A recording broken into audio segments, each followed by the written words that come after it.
Dziewczyny, zrozumcie, jak masz życie, które jest po prostu Twoją pasją, każdy dzień jest wypełniony taką dobrą energią, jesteś kobietą, Twoja żeńska energia ładuje się od wewnątrz i umawiasz się i po prostu całą energię pakujesz w na przykład spotkania z mężczyznami, w spotkania z mężczyzną.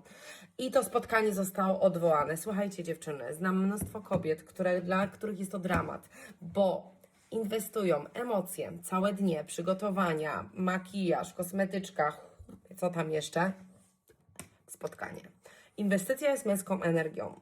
Inwestujesz, chcesz zwrot. Ty masz inwestować w siebie. Wtedy nie będzie oczekiwań, nie będzie porażki takiej odczuwalnej, jeśli by to się nie wydarzyło. Więc nigdy nie możesz zawieszać się na myśleniu o nikim. I to w dobrym kontekście, naprawdę, bo inwestujesz w siebie i wtedy wszystko rośnie. Ten ktoś, dla niego też ta energia jest cenna. Przemyśl to.